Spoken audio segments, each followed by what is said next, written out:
वालेकुम students. Next हमारे पास बहुत ही इम्पॉर्टेंट और वेल नोन इक्वेशंस हैं जो कि हैं आयलर्स डायनामिक इक्वेशंस। ठीक हो गया। ये बाय स्टेटमेंट भी आपको आनी चाहिए, वैसे भी आनी चाहिए। इसके लिए सबसे पहले हम जिस चीज़ को रेफ़र करेंगे वो है एल का फार्मूला, जो कि हमने पढ़ा हुआ है। Capital L is equal to I omega. ठीक हो गया। If there are principal axis E1 E2 E3 then omega is equal to, मतलब अगर आपके पास आई जे के की बजाय E1 E2 E3 principal axis हों तो omega 1 E1 plus omega 2 E2 plus omega 3 E3, ये आपके पास ओमेगा का फार्मूला बन जाता है। यहाँ पे जो आई है वो उसको हमने क्योंकि ये प्रिंसिपल एक्सिस हैं तो प्रोडक्ट ऑफ इनर्शिया सारे क्या हो जाएंगे, ज़ीरो हो जाएंगे, और जस्ट हमारे पास मेन जो है वो मोमेंट्स ऑफ इनर्शियाज रहेंगे।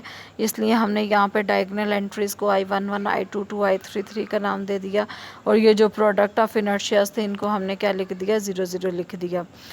वी नोट दैट I11 को अगर हम कैपिटल I1 का नाम दे दें, I22 को कैपिटल I2 का नाम दे दें, I33 को I3। In case of principal axis के केस में हम इनको इस तरीके से डिनोट कर सकते हैं।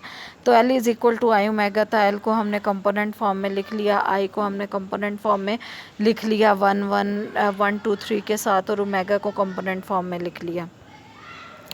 इसके बाद अगर हम दोनों तरफ को कंपेयर करें तो लेफ़्ट हैंड साइड पे I1 आ जाएगा, राइट हैंड साइड पे अगर आप मल्टीप्लिकेशन करें तो जस्ट I1 ओमेगा 1 रह जाएगा। इसलिए हमने यहाँ पे लिखा, बाकी तो जो दोनों हैं वो आपस में मल्टीप्लाई होकर 0 हो जाएंगे। सिमिलरली आपके पास L2 जो है वो I2 ओमेगा 2 है, L3 I3 ओमेगा 3 है।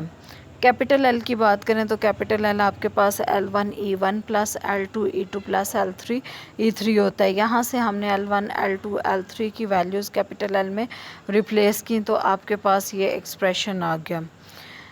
नेक्स्ट हमें ये रिज़ल्ट पता है, ये हमने बिल्कुल स्टार्टिंग लेक्चर में पढ़ा था कि अगर आपके पास फिक्स्ड कोऑर्डिनेट सिस्टम में रेट ऑफ चेंज हमने देखना हो तो वो किसके इक्वल होता है, रोटेशनल कोऑर्डिनेट सिस्टम में rate of change plus omega cross ए। अब अगर हम ए की जगह पे एल को रिप्लेस कर दें तो यहाँ पे एल रिप्लेस हो जाएगा, यहाँ पे एल रिप्लेस हो जाएगा, और यहाँ पे एल रिप्लेस हो जाएगा।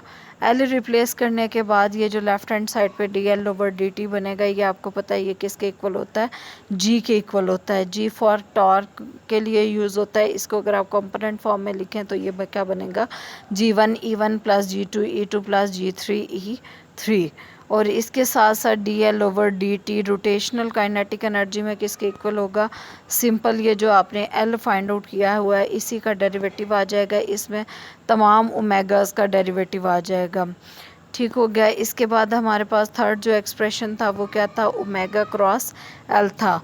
तो ओमेगा क्रॉस एल के लिए हमने क्रॉस प्रोडक्ट के फॉर्म में लिखा, जो वेक्टर्स थे यूनिट वेक्टर्स वो E1 2 और 3 थे। ओमेगा के कंपोनेंट्स ओमेगा 1 2 3 और एल के components I1 omega 1 I2 omega 2 I3 omega 3। इसके बाद हमने इसको किया है एक्सपेंड करने के बाद हमने क्या किया कि ये जो ऊपर वाली आपके पास इक्वेशन थी ये वाली, इसमें इन तमाम वैल्यूज़ को पुट किया। लेफ़्ट हैंड साइड पे आपके पास जी है, जी को हमने लिखा कंपोनेंट फॉर्म में, राइट हैंड साइड पे आपके पास कुछ इस तरह का एक्सप्रेशन है। अब हमने क्या करना है कि जिसमें से आपके पास E1 कॉमन आता है, जैसे इसमें पहले में से E1 कॉमन आ रहा है और इसमें से E1 कॉमन आ रहा है, दोनों के कोफिशेंट्स को हमने लेफ़्ट और राइट पे कंपेयर किया तो ये वाले जस्ट कोफिशेंट्स रह गए। E1 कंपेयर होने की वजह से लेफ़्ट साइड पे आपके पास उसका कंपोनेंट जो कि G1 था उसको हमने राइट हैंड साइड के इक्वल लिख लिया। इसके बाद G2 को हमने इसके इक्वल लिख लिया और G3 को इक्वल लिख लिया। यहाँ से आपके पास आ गई इक्वेशंस। इन इक्वेशंस को आपके कहते हैं, इन इक्वेशंस को कहते हैं आयलर डायनेमिक इक्वेशंस। कौन सी equations, Euler dynamic equations in the presence of torque. ये किसकी प्रेजेंस में, ये जो लेफ्ट हैंड साइड पे थे ये टॉर्क के कंपोनेंट्स थे, इसलिए हमने कह दिया इन द प्रेजेंस ऑफ टॉर्क। इसको अगर आप नोटिस करें इनको याद रखने के लिए तो ये शुरू में पहली इक्वेशन में I1 और ओमेगा 1 डॉट है, और यहाँ पे जब I1 है तो यहाँ पे I3 माइनस I2, मतलब उससे नेक्स्ट वाला I1 से प्रीवियस वाला पिछले वाला, तो आपने I3 लिखा माइनस उससे नेक्स्ट वाला I2, साथ में ओमेगा 2 और 3। I2 है तो उससे पिछले वाला I1 माइनस I3 और ओमेगा 1 ओमेगा 3। I3 है तो प्रीवियस वाला I2 माइनस I1। तो ये आपने इनकी रिलेशनशिप को ऑब्जर्व करना है, इनको याद रखने के लिए। Which are Euler dynamic equations in the presence of torque. चूँकि लेफ्ट हैंड साइड पे कंपोनेंट्स जी के मौजूद हैं इसलिए हमने लिख दिया if the external force is absent then G is equal to 0। अब अगर टॉर्क नहीं होगी तो आपके पास क्या होगा, जी ज़ीरो होगा। जब जी ज़ीरो होगा तो उसके सारे कंपोनेंट्स भी क्या हो जाएंगे, ज़ीरो हो जाएंगे। तो यहाँ पे जहाँ जहाँ जी था वहाँ वहाँ आपने क्या पुट कर दिया, ज़ीरो पुट कर दिया। ऊपर वाली आयलर डायनेमिक इक्वेशंस हैं इन द प्रेजेंस ऑफ टॉर्क, और नीचे वाली क्या है, आयलर डायनेमिक इक्वेशंस ही हैं but in the absence of torque, या फिर torque free Euler dynamic equations. Next हमारे पास क्वेश्चन है, prove that under no external forces, कि अगर कोई भी एक्सटर्नल फोर्सेस ना हो in case of Euler's dynamic equation of motion T is equal to constant, L is equal to constant. मतलब अगर कोई भी एक्सटर्नल फोर्सेस नहीं होती तो टी भी आपका कांस्टेंट आएगा और एल भी क्या आएगा, कांस्टेंट आएगा। अब अगर आप देखें तो एक्सटर्नल फोर्स क्या है, एब्सेंट हैं, और आपके पास कौन सी इक्वेशंस हैं, आयलर्स डायनामिकल इक्वेशंस। ओके, तो जी के तमाम कंपोनेंट ज़ीरो, इधर आपने क्या पुट कर दिया, ज़ीरो पुट कर दिया। अब आपने क्या शो करवाना है कि टी भी कांस्टेंट है और कैपिटल एल भी कांस्टेंट है। ये शो करवाने के लिए आपने इसको, इसमें ओमेगा 1 नहीं है, इसको हमने ओमेगा 1 से मल्टीप्लाई कर दिया। इसमें ओमेगा 2 नहीं है तो इसको हमने ओमेगा 2 से, इसमें ओमेगा 3 नहीं था तो इसको हमने ओमेगा 3 से मल्टीप्लाई कर दिया। मल्टीप्लाई करने के बाद सबको ऐड किया तो ये वाले जो हैं वो कुछ कंपोनेंट्स आपके सेम हो जाएंगे और वो कैंसिल हो जाएंगे, और जस्ट ये वाला जो फर्स्ट वाली टर्म्स हैं वो रह जाएंगी। क्योंकि जब ये सारे सेम हो जाएंगे तो इसमें I3 प्लस के साथ है, इसमें नेगेटिव के साथ ये आपस में कैंसिल, ये I1 नेगेटिव के साथ ये प्लस के साथ, तो कुछ कंपोनेंट्स आपस में कैंसिल हो जाएंगे। ये वाले आपस में कैंसिल हो जाएंगे, I3 वाले आपस में, I1 वाले आपस में और I2 वाले आपस में कैंसिल हो जाएंगे। इसके बाद जस्ट आपके पास ये एक्सप्रेशन रहा। अब हमने कांस्टेंट शो करना है, इट मीन्स हम इसको डेरिवेटिव वाली फॉर्म में कन्वर्ट करेंगे। डेरिवेटिव वाली फॉर्म में कन्वर्ट करने के लिए 2 से मल्टीप्लाई और डिवाइड किया तो ये इसके इक्वल आ गया। इसके बाद डेरिवेटिव हमने लिखा तो ओमेगा 1 का स्क्वायर आ जाएगा ये इसका, क्योंकि ओमेगा 1 स्क्वायर का जो डेरिवेटिव होता है वो 2 ओमेगा 1 डॉट होता है। इसी तरीके से बाकियों पे भी क्या आ जाएंगे, स्क्वायर्स आ जाएंगे। फिर जब हम इंटीग्रेट करेंगे तो राइट हैंड साइड क्या हो जाएगी, कांस्टेंट हो जाएगी। जबकि हमारा टारगेट क्या था कि टी को कांस्टेंट शो करवाना और कैपिटल एल को कांस्टेंट शो करवाना। इट मीन्स आपके पास ये 1/2 बाहर रह गया, और उसके बाद आपके पास ये वाला क्या आ जाएगा। अब अगर आप इसको देखें तो ओमेगा 1 स्क्वायर है तो हम इसको डॉट प्रोडक्ट में लिख सकते हैं। एक तरफ हमने I1 ओमेगा 1 लिख दिया और ये जो स्क्वायर वाला दूसरा वो ओमेगा 1 दूसरी तरफ लिख लिया, इज़ इक्वल टू कांस्टेंट। अब ये वाला जो एक्सप्रेशन है इसको आपको पता है ये किसका एक्सप्रेशन है, एल का एक्सप्रेशन है, क्योंकि एल के जो कंपोनेंट्स हैं वो आई और ओमेगा की फॉर्म में थे। L is equal to I omega था तो इसलिए हमने ये लिख लिया और इसको हमने ओमेगा से डिनोट कर दिया। इसका मतलब 1/2 एल डॉट ओमेगा किसके इक्वल है, कांस्टेंट है, और ये किसके इक्वल होती है, T for rotational kinetic energy आपके पास क्या आ गई, कांस्टेंट आ गई। यही आपने शो करवाना था। नेक्स्ट आपने क्या शो करना था कि आपके पास टी के अलावा कैपिटल एल जो है वो क्या है, कांस्टेंट है। कैपिटल एल कांस्टेंट करने के लिए आपने अगेन इन तीनों इक्वेशन से स्टार्ट किया। पहले इक्वेशन को I1 ओमेगा 1 से अब हमने मल्टीप्लाई किया। इसके बाद दूसरी इक्वेशन है तो I2 ओमेगा 2 से multiply, third equation I3 omega 3 से मल्टीप्लाई करने के बाद तमाम इक्वेशंस को हमने किया ऐड, तो आपके पास ये वाला एक्सप्रेशन आ गया। अगेन हम इसको डेरिवेटिव फॉर्म में कन्वर्ट करेंगे। डेरिवेटिव फॉर्म में क्यों करेंगे, ताकि आपके पास ये डेरिवेटिव की फॉर्म आ जाए। इंटीग्रेट करने पर राइट हैंड साइड क्या आ जाए, कांस्टेंट आ जाए। तो हमने अगेन इसको इंटीग्रेट किया तो राइट हैंड साइड क्या आ गया, कांस्टेंट आ गया। एंड कांस्टेंट ऑन इंटीग्रेटिंग, मतलब इसको इंटीग्रेट करने पे आपके पास ये डेरिवेटिव इंटीग्रल कैंसिल होने के बाद ये वाला एक्सप्रेशन और ज़ीरो का इंटीग्रल क्या था, कांस्टेंट था। इसके बाद हमें ये पता है कि एल को कंपोनेंट के फॉर्म में लिखें तो इस तरह से लिख सकते हैं। अब अगर आप एल डॉट एल करें तो इसका स्क्वायर बन जाता है, तो इट मीन्स एल स्क्वायर क्या आ गया, कांस्टेंट आ गया। जब एल का एल के साथ डॉट प्रोडक्ट कांस्टेंट है तो ये तभी पॉसिबल है जब एल क्या हो जाएगा, कांस्टेंट हो जाएगा। नेक्स्ट क्वेश्चन है हमारे पास, derive the equivalent expression of d capital T over dt is equal to f dot v in rotational motion। अब इसके लिए हमने क्या करना है, इक्विवेलेंट एक्सप्रेशन डिराइव करना है। तो सबसे पहले हम देखते हैं कि इसके लिए प्रोसीजर हम क्या फॉलो करेंगे। प्रोसीजर के लिए हमने equivalent expression of in rotational motion, ठीक हो गया, ये फर्स्ट पार्ट हमने देख लिया।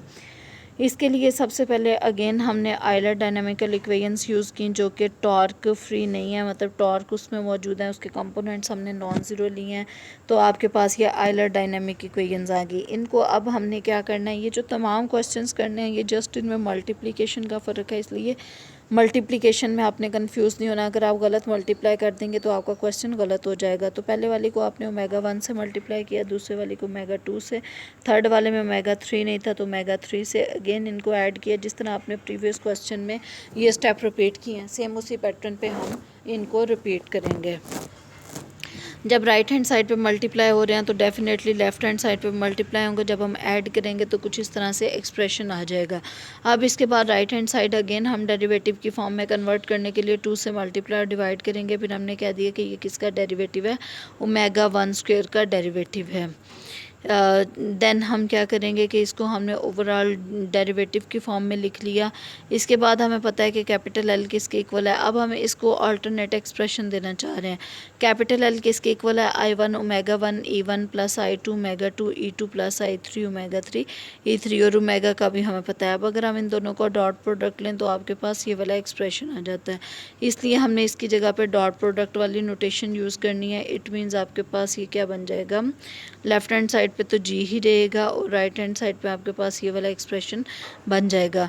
इसके बाद हमने क्या किया, जी डॉट ओमेगा किया, तो आपके पास लेफ़्ट हैंड साइड पे जो है वो जी डॉट ओमेगा करने के बाद ये एक्सप्रेशन बना। अब हम इस तमाम एक्सप्रेशन को डॉट प्रोडक्ट वाली फॉर्म में लिख लेंगे जो कि अभी हमने ड्राइव की हैं। डॉट प्रोडक्ट में हमने लिखा तो हमें ये पता है कि 1/2 L dot omega rotational kinetic energy के इक्वल है, तो हमने इसकी जगह पे टी रोटेशनल, आर और T stands for rotational kinetic energy लिख लिया है। इसके बाद हम इसको लेफ़्ट पे ले आए और इसको हम ले आए राइट पे, मतलब किया हमने कुछ भी नहीं, जस्ट उनकी प्लेस को चेंज किया। Which is an equivalent expression of D capital T over D T. अगर आप इस रोटेशनल को गायब कर दें तो ये D capital T over D T is equal to F dot V है in the rotational motion in which force replaces torque, जिसमें फोर्स की जगह पे हमने क्या यूज़ किया है, जी यूज़ किया है। And linear velocity replaces angular velocity, और वेलोसिटी की जगह पे क्या यूज़ किया है हमने, एंगुलर वेलोसिटी को यूज़ किया है। नेक्स्ट इसी कॉन्सेप्ट से रिलेटेड कुछ क्वेश्चंस हैं। इसके बाद नेक्स्ट हमारे पास क्वेश्चन है क्या rigid body consist of 3 particles. हमारे पास एक रिजिड बॉडी मौजूद है जिसमें कितने पार्टिकल्स हैं, 3 पार्टिकल्स हैं जिनके मैसेज क्या हैं, 2, 1 और 4 हैं, लोकेटेड एट। उनके पॉइंट्स आपके पास क्या हैं, एक ये पॉइंट है, सेकंड ये वाला पॉइंट और थर्ड ये वाला point. Find its angular momentum. अब हमने क्या फाइंड आउट करना है, कैपिटल एल की वैल्यू फाइंड आउट करनी है। मतलब अगर आपको इससे रिलेटेड कोई भी क्वेश्चन आ जाए तो आप कैसे सॉल्व करेंगे वो हम इस क्वेश्चन में ऑब्जर्व करेंगे। And kinetic energy of rotation of the body if it is rotated about the origin with omega. सबसे पहले तो हमने एंगुलर मोमेंटम फाइंड आउट करना है, उसके बाद काइनेटिक एनर्जी ऑफ रोटेशन निकालनी है। एंगुलर मोमेंटम आपको पता है कि एल किसके इक्वल होता है, आई ओमेगा के इक्वल होता है। ओमेगा की वैल्यू गिवन है, आपने मोमेंट ऑफ इनर्शिया सारे निकालने हैं, तो इसका मतलब आपने I1 1 2 2 3 3 फाइंड आउट कर लिया। इसके बाद प्रोडक्ट ऑफ इनर्शियास निकाला। ये बिल्कुल मोमेंट ऑफ इनर्शिया के स्टार्टिंग वाले लेक्चर्स में हमने ये काम किया था, मतलब ये वाले डिटेल में मोमेंट ऑफ इनर्शिया निकाले थे। इसके बाद इनर्शिया मैट्रिक्स हमने लिख लिया जिस तरह हम यूजुअली लिखते हैं, L is equal to I omega है। आई की जगह पे हमने इनर्शिया मैट्रिक्स पुट किया, ओमेगा की वैल्यू हमें मालूम है, उसको पुट किया, इसको सिंप्लीफाई किया तो L1 क्या आ गया, 0 आ गया। L2 आपके पास -6 और L3 आपके पास 42। दोनों को कंपेयर करने से आपके पास क्या आ गया, एंगुलर मोमेंटम। मतलब अगर आपने एंगुलर मोमेंटम फाइंड आउट करना है तो सबसे पहले आप क्या करेंगे, moment of inertia find out करेंगे, फिर आई और ओमेगा जो गिवन है उनका हम मल्टीप्लाई करेंगे और दोनों साइड्स को क्या करेंगे, कंपेयर करेंगे। इसके बाद हमें क्या चाहिए, रोटेशनल काइनेटिक एनर्जी चाहिए, उसका फार्मूला होता है 1/2 L डॉट ओमेगा। इसके लिए हमने एल की मैग्नीट्यूड फाइंड आउट कर ली और आपके पास अच्छा इसका उन्होंने कहा था कि एंगुलर मोमेंटम की मैग्नीट्यूड भी निकालनी है। एल डॉट ओमेगा है, दोनों का डॉट प्रोडक्ट लिया तो आंसर क्या आ गया, 90 डिग्री। और इस तरीके से आपके पास रोटेशनल काइनेटिक एनर्जी भी आ गई। नेक्स्ट क्वेश्चन इसी पैटर्न पे है, rigid body is free to rotate about its centroid G. किसके अबाउट रोटेट कर सकती है, सेंट्रॉइड के about. The principal movement of inertias at which are. अब इसके तीनों कौन से गिवन है, principal movement of inertia given है। Units respective, the body is given an angular velocity omega. अब उसकी एंगुलर वेलोसिटी क्या है, ये वाला ओमेगा है, about a line through G whose direction ratios. ये जो एंगुलर वेलोसिटी है वो एक लाइन के अबाउट है जिसके डायरेक्शन रेशोज़ ये हैं। Show that after time t its components are this and this. अब हमने ये शो करना है कि कुछ टाइम के बाद उसके कंपोनेंट्स इनमें चेंज हो जाते हैं। आपके पास जो सबसे पहले जो मेन स्टेटमेंट में जो आपके पास चीज़ें गिवन है वो क्या है, उनके मोमेंट्स ऑफ इनर्शियाज, पहला, दूसरा और तीसरा मोमेंट ऑफ इनर्शिया। ठीक हो गया। The torque free Euler's dynamic equations are. अब हमने क्या कंसिडर किया, टॉर्क फ्री इक्वेशंस को कंसिडर किया, आइलर डायनेमिक इक्वेशंस को। अब जब आपने इन इक्वेशंस को कंसिडर किया, टॉर्क फ्री हैं तो जी की जगह पे तमाम वैल्यूज़ क्या हो जाएंगी, ज़ीरो हो जाएंगी। जी की जगह पे तमाम वैल्यू ज़ीरो होने के बाद हमने क्या किया, इसके बाद I1 I2 I3 की जगह पे भी हमने इनकी वैल्यूज़ को पुट किया। इनकी वैल्यूज़ पुट करने के बाद ये वाली इक्वेशंस 1 2 और 3 बन गई। इसके बाद डायरेक्शन रेशोज़ हमारे पास गिवन थी। Direction ratios of the initial velocity 4 0 और 3 हैं।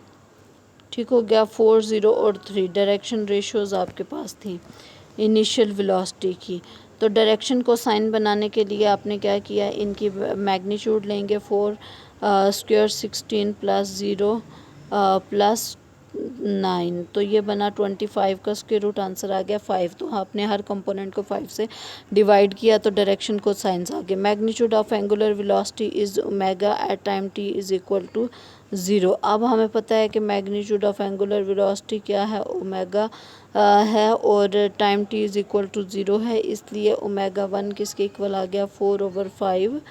मतलब time t is equal to 0 है तो ये आपके पास ओमेगा 1 क्या आ जाएगा, 4/5। और ये वाला ओमेगा 2 आपके पास 0 है और ओमेगा 3 आपके पास 3/5 ओमेगा है। मतलब इन तमाम के साथ आपने ओमेगा लगा दिया, मल्टीप्लाइंग 1/ओमेगा 1। अब हम क्या करेंगे, इसको ओमेगा 1 के साथ मल्टीप्लाई करेंगे, दूसरे वाली को ओमेगा 2 के साथ करेंगे और इन दोनों को हम क्या करेंगे, ऐड कर देंगे। डॉट के साथ कर लें, दोनों को हम क्या करेंगे, ऐड करेंगे। इसको डेरिवेटिव वाले फॉर्म में लिखा तो इसका स्क्वायर क्या आ गया, कांस्टेंट आ गया।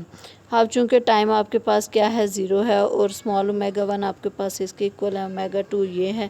इट मीन्स आपके पास इसमें जब आपने ओमेगा 1 और ओमेगा 2 की वैल्यूज़ को पुट किया तो आपके पास C1 की वैल्यू आ जाएगी। और इस तरीके से आपके पास इसको सॉल्व करने से इक्वेशन नंबर 4 बन गई। अब आपने क्या किया कि इस इक्वेशन को किससे मल्टीप्लाई किया, बाय ओमेगा 3 एंड 2/9 ओमेगा 2। तो अगेन आपने रिमेनिंग इक्वेशंस पे भी यही स्टेप्स किए और वहाँ से आपके पास C1 की पहले वैल्यू आई थी, फिर बाद में C2 की वैल्यू आ जाएगी। इन वैल्यूज़ को आपने ऊपर वाली इक्वेशन में पुट किया तो आपके पास नेक्स्ट इक्वेशन आ गई। इससे आपके पास C1 की वैल्यू आ गई कांस्टेंट 1 की। नेक्स्ट हमने क्या किया, ये स्टेप हमने रिपीट किया इक्वेशन 2 और 3 पे और हमने देन उनको किया ऐड। आपने मल्टीप्लिकेशन इस तरीके से करवानी है कि एक एक टर्म आपके पास कैंसिल आउट हो जाए। ऐड करने के बाद आपके पास ये वाला एक्सप्रेशन आ गया, इसको हमने क्या कह दिया, 2 के साथ मल्टीप्लाई और डिवाइड करके डेरिवेटिव की फॉर्म में कन्वर्ट किया, देन इंटीग्रेट किया तो राइट हैंड साइड पे 0 है तो इसको कांस्टेंट के साथ हमने लिख लिया। इसके बाद आपको पता है ऊपर ओमेगा 3 की आपके पास ये वैल्यू थी, ओमेगा 2 की ये वाली वैल्यू थी, दोनों वैल्यूज़ को रिप्लेस किया तो आपके पास C2 की वैल्यू आ जाएगी। C2 की वैल्यू हमने यहाँ पे रिप्लेस कर दी। नेक्स्ट हमने क्या किया है कि आपके पास ये जो ओमेगा 1 स्क्वायर था इसके इक्वल आ गया ओमेगा 2 स्क्वायर को भी हम राइट हैंड साइड ले गए और इक्वेशन नंबर 5 को भी हमने इसी तरीके से किया, multiplying A and B we have. अब आपके पास ये दो इक्वेशंस आ गई, इक्वेशन ए और इक्वेशन बी। ये नेक्स्ट सोल्यूशन ही है सारा, स्टेप बाय स्टेप आपने इनको फॉलो करते जाना है। अब ए और बी दोनों को मल्टीप्लाई किया तो ये लेफ्ट हैंड साइड आपस में मल्टीप्लाई हो जाएंगी, राइट हैंड साइड आपस में मल्टीप्लाई हो जाएंगी, दोनों सेम है तो हमने ऊपर क्या लिख दिया, स्क्वायर लिख दिया। अब इसके बाद हमने थ्रू आउट द इक्वेशन यहाँ पे स्क्वायर रूट किया तो ये ऊपर से सारे स्क्वायर आपस में क्या हो जाएंगे, कि ख़त्म हो जाएंगे फ्रॉम 2। अब अगर आप इक्वेशन 2 को देखें तो आपके पास ये इस फॉर्म में है, तो यहाँ से आपने क्या किया, ओमेगा 2 की जगह पे आपने इस फॉर्म में लिख दिया, डी की फॉर्म में। उसके बाद आपने किया इसको इंटीग्रेट, जब आपने किया इंटीग्रेट तो आपके पास ये ये आपके पास ए स्क्वायर माइनस बी स्क्वायर वाली फॉर्म बन गई, तो आपने इसको लॉग की फॉर्म में लिख लिया। ये फार्मूला जो इंटीग्रेशन फार्मूला आपको ऑलरेडी आता है वो आपने अप्लाई कर दिया। राइट हैंड साइड पे 1 था, 1 का जब आपने टी के विद रिस्पेक्ट टू इंटीग्रेट किया तो यहाँ पे स्मॉल टी लिख दिया प्लस ए। ठीक हो गया। इसको सिंप्लीफाई किया तो ये वाला एक्सप्रेशन आ गया। यहाँ से अब हम ए की वैल्यू फाइंड आउट करना चाह रहे हैं। आपको पता है क्या, time t is equal to 0। आपके पास इसमें क्या यूज़ हो रहा है, जस्ट ओमेगा 2 यूज़ हो रहा है, तो आपने कह दिया कि वो भी 0 के इक्वल है, तो ये आपस में 0 हो जाएंगे और ये वाला भी 0 हो जाएगा। तो इसका मतलब इसको सॉल्व करने के बाद ए की वैल्यू भी क्या आ गई, 0 आ गई। 0 कैसे आई, ये जब आपस में ये 0 के ख़त्म हो जाएंगे, 4 ओमेगा से 1 हो जाएगा, log 1 आपके पास 0 के इक्वल होता है, तो हमने यहाँ पे ए की वैल्यू क्या आ जाएगी, 0। इसको ऊपर वाली इक्वेशन में पुट कर दिया। ये इंटीग्रेट करना आपको ऑलरेडी आता ही है। हमने इसको ऊपर वाली इक्वेशन में पुट करने के बाद नेक्स्ट क्या किया है कि ये जो 5/6 ओमेगा था इसको राइट हैंड साइड पे आप लेके ये वाला हमने फार्मूला लगाया ऊपर। ठीक हो गया। अब अगर आप देखें तो आपके पास 1/2 log of A plus x over A minus x है, 1/2 log of A plus this x और ए माइनस दिस एक्स, तो इसको आप लिख सकते हैं tan hyperbolic inverse X over ए।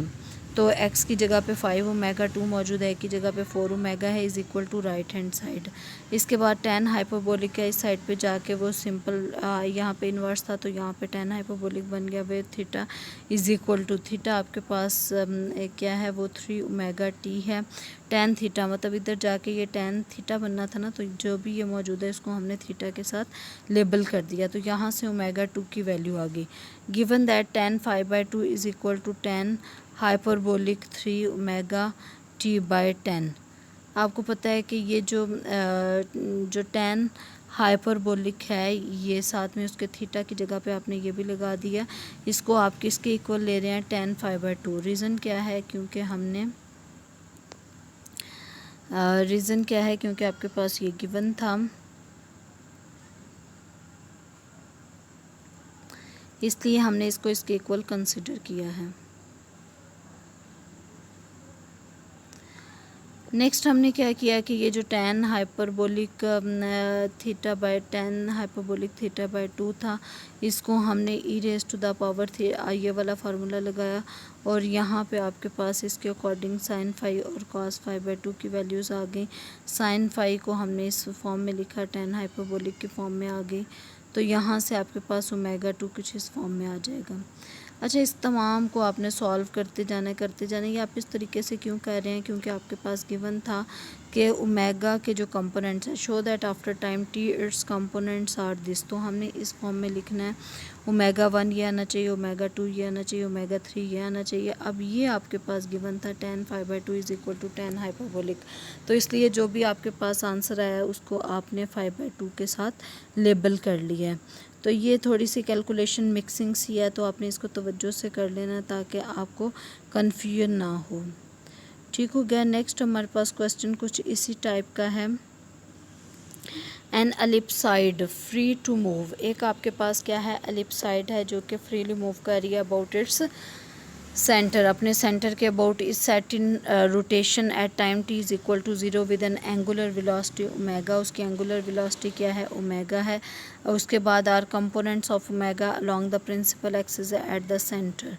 उसके कंपोनेंट्स ओमेगा के दिए हुए हैं। उसके बाद moments of inertia about the axis, moment of inertia भी दिए हुए हैं। Find the components of angular velocity at time t and show that for large value of t the magnitude of angular velocity is particularly this. सबसे पहले तो आपके पास principal moments of inertia मौजूद थे, आपके पास कंपोनेंट्स ऑफ एंगुलर वेलोसिटी मौजूद थे, किस पे, at time t is equal to 0। आपने ये तमाम इंफॉर्मेशन यूज़ की। Torque free Euler dynamical equations are, आपको पता है जो आयलर डायनेमिकल इक्वेशंस हैं, जो टॉर्क फ्री इक्वेशंस हैं, उनको हमने यूज़ किया। वहाँ पे ओमेगा 1 की जगह पे आपने ओमेगा 1 डॉट है और साथ में क्या था आपके पास जो जो वैल्यूज़ हैं उनको आपने क्या किया, रिप्लेस किया। I1 2 3 थे, उनकी जगह पे वो वैल्यूज़ रिप्लेस की। मतलब इन तमाम में आपने मोमेंट ऑफ इनर्शियाज़ की वैल्यू को पुट करना है, इसको सिंप्लीफाई करना है, तो आपके पास इक्वेशन नंबर 1 2 और 3 आ जाएंगी। नेक्स्ट आपने क्या किया, इसको सिंप्लीफाई करना है। अब आपने क्या शो करवाना है, जिस तरह से प्रीवियस क्वेश्चन आपने किया था। Find the components of angular velocity, आपने किसके कंपोनेंट्स निकालने हैं, कैपिटल एल के कंपोनेंट्स निकालने हैं। ठीक हो गया। एंगुलर वेलोसिटी, एंगुलर वेलोसिटी, अच्छा कैपिटल एल नहीं, ओमेगा के कंपोनेंट्स निकालने हैं। अब ओमेगा के कंपोनेंट्स निकालने के लिए आपने जो अभी प्रोसीजर फॉलो किया है, 1 और 2 इक्वेशन को पहले सॉल्व करेंगे, फिर उसके बाद आपने 1 3 इक्वेशंस को सॉल्व किया। यहाँ से आपके पास 2 कांस्टेंट आ जाएंगे। फिर हमने ये वाली कंडीशंस यूज़ किया, time t is equal to 0, omega 1 omega 2 और ओमेगा 3 किन के इक्वल है, इन वैल्यूज़ को हमने यहाँ पे किया रिप्लेस। तो यहाँ पे आपके पास C1 और C2 की वैल्यूज़ आ जाएंगी। इन C1 की वैल्यूज़ को इसमें रिप्लेस किया, C2 की वैल्यू 0 आई है, तो यहाँ पे आपके पास क्या आ जाएगा, 0 आ जाएगा।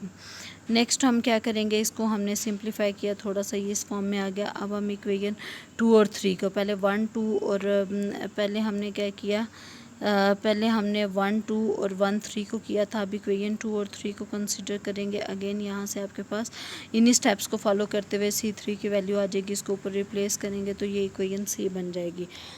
अब ये जो ABC इक्वेशंस आई हैं, अब हम इन तीनों इक्वेशंस को सॉल्व करते हुए ओमेगा 1 और 2 और 3 की वैल्यूज़ निकालेंगे। किस तरीके से, अगेन हम इसको डेरिवेटिव वाली फॉर्म में कन्वर्ट करेंगे, इंटीग्रेट करेंगे, और ये वाली जो गिवन कंडीशंस थी इनको यूज़ करते हुए कांस्टेंट्स की वैल्यू आ जाएंगी और ओमेगा 1 2 और 3 आपके पास आ जाएंगे। नेक्स्ट आपके पास क्वेश्चन है जो वो है torque free motion of symmetrical top. Symmetrical top क्या होता है, जो लट्टू आप पकड़ के घुमाते हैं, जो कि रस्सी के गिर्द घूमता रहता है, उसको हम टॉप कहते हैं नॉर्मली, और चूंकि वो सिमेट्रिकल घूमता है इसलिए हम इसको सिमेट्रिकल टॉप कहते हैं। A rigid body which is symmetric about an axis has one point fixed on this axis. अब अगर आप देखें, अगर एक लट्टू रोटेट करता है तो जिस एक्सिस के गिर्द रोटेट करता है वो उस पे एक पॉइंट क्या रखता है, फिक्स्ड रखता है। Discuss the rotational motion of the body moving that there are no forces acting other than the reaction force at the fixed point. इस केस में कि उसके पास फिक्स्ड पॉइंट पे एक्ट करने वाली जस्ट एक ही फोर्स मौजूद है। तो ये आपके पास क्वेश्चन है, टॉर्क फ्री मोशन है, तो हमने torque free Euler dynamical equations use की। उसके बाद आप निकालना क्या चाह रहे हैं, discuss the rotational motion of the body. ठीक हो गया। नेक्स्ट हमने ओमेगा 1 2 और 3 की वैल्यूज़ जो थी वो let's choose axis of symmetry E3। हमने कह दिया कि E3 क्या है, एक्सिस ऑफ सिमेट्री है। अगर एक्सिस ऑफ सिमेट्री है, बाकी तो दोनों मोमेंट्स ऑफ इनर्शिया जो हैं उसके अबाउट क्या होंगे, सेम होंगे। It means I1 is equal to I2 है। तो जहाँ जहाँ आपके पास I1 और I2 सेम होने की वजह गई ये वाला 0 हो गया, और I1 और 2 सेम है तो यहाँ पे भी आपने I1 को रिप्लेस कर दिया। तो ये कुछ इस फॉर्म में आ गया। अब जब इनका प्रोडक्ट 0 है तो इट मीन्स ये टर्म 0 है, या फिर सेकंड वाली 0 है। अब जो I3 सिमेट्रिकल एक्सिस है तो I3 तो 0 नहीं हो सकता, इट मीन्स ओमेगा 3 डॉट 0 है। इसको इंटीग्रेट करेंगे तो ओमेगा 3 क्या आ गया, कांस्टेंट आ गया। अब आपने क्या किया, यहाँ पे ओमेगा 3 इन्वॉल्व था, यहाँ पे ओमेगा 3 इन्वॉल्व था, दोनों की जगह पे आपने क्या पुट कर दिया, कांस्टेंट पुट कर दिया। इक्वेशन नंबर 4 अगर आप देखें तो यहाँ से हमने ओमेगा 1 डॉट की वैल्यू कैसे निकाली, इसको इस तरफ ले गए और साथ में किससे डिवाइड कर दिया, I1 से डिवाइड कर दिया। इसको अगर आप डिफ्रेंशिएट करें तो ओमेगा 2 डबल डॉट हो जाएगा, कि इसको डिफ्रेंशिएट करें। ये जो सेकंड वाली इक्वेशन, पहली वाली इक्वेशन से तो हमने ओमेगा 1 डॉट की वैल्यू निकाली है। अब हम क्या करेंगे, सेकंड वाली इक्वेशन को हमने डिफ्रेंशिएट किया विद रिस्पेक्ट टू टी, तो यहाँ पे डॉट्स वगैरह आपने लगा दिए। इसके बाद ये जो ओमेगा 1 डॉट है, ये वाली वैल्यू इसमें की आपने रिप्लेस। इसको सिंप्लीफाई करने के बाद ये आपके पास ओमेगा 2 डबल डॉट, और इस पूरे को आपने क्या नाम दे दिया, के स्क्वायर का नाम दे दिया, और साथ में आपने क्या लिख दिया, omega 2, which is second order homogeneous differential equation having solution. ये second order homogeneous differential equation है, तो आपने इसका सोल्यूशन निकालने का तरीका पढ़ा हुआ है, D square plus K square is equal to 0, तो it means D square is equal to minus K square, तो डी क्या आ जाएगा, प्लस माइनस के, तो डबल रूट है आपके पास, और माइनस के स्क्वायर के रूट लेने से ये एटा भी आएगा, तो इसलिए हमने यहाँ पे C1 cos KT plus C2 sin KT इसका सोल्यूशन लिख लिया। If we choose the time scale such that t is equal to 0, अगर t 0 है तो ओमेगा भी क्या है, 0 है। अब अगर आप इसको कंसिडर करते हैं ओमेगा 0, और अगर t 0 है तो ये भी 0, t 0 है तो cos 0 1, तो C1 क्या आ जाएगा, 0 आ जाएगा। जब C1 0 आया तो इसमें C1 को पुट किया तो आंसर क्या है, 0, तो जस्ट C2 sin KT रह गया। इसके अगर आप डेरिवेटिव लें कुछ इस फॉर्म में आ जाएगा। अब ओमेगा 2 डॉट है, इसको आपने किस में पुट किया, इक्वेशन नंबर 5 में, 5 इक्वेशन में आपने पुट किया तो ओमेगा 2 डॉट की, देन अगेन आपने इसको सॉल्व किया तो इस तरीके से आपके पास ओमेगा आ जाएगा। अच्छा, इसका सेकंड पार्ट क्या था, वो ये था कि discuss the rotational motion of the body, forces के बगैर, मतलब उस पर कोई फोर्स नहीं है other than the reaction force at the fixed point. Reaction force के अलावा इसमें कोई फोर्स मौजूद नहीं है। Angular velocity is constant, angular velocity क्या है आपके पास, कांस्टेंट है। Angular velocity is constant in magnitude and body moves around the body moves around z axis, and locus described by the body is a cone with z axis as axis of symmetry। चूँकि axis of symmetry है और motion z axis के along है, तो इससे क्या बनेगा, आपके पास कोन बन जाएगी। टाइम पीरियड का फार्मूला क्या था, 2π/k, के की जगह पे उसकी वैल्यू हमने पुट कर दी। इसके बाद फ्रीक्वेंसी की बात करें तो 1/t के इक्वल है, इसको पुट कर दिया। सेमी वर्टिकल एंगल आपके पास क्या है, अल्फाई मौजूद है, तो 10 फाई आपके पास क्या आ जाएगा, ये c है, और ये आपके पास क्या है, a है, तो ये 10 फाई आ गया। तो इतना ही लेक्चर आज के लिए काफ़ी है। कोई क्वेश्चन हो तो आप पूछ लीजिएगा। ये लास्ट वाले 1-2 रिज़ल्ट जिनमें ओमेगा की वैल्यूज़ जो हैं कैलकुलेशन के बाद आ रही हैं, उनको आप अच्छे से देख लीजिएगा। ओके स्टूडेंट्स, अल्लाह हाफिज़।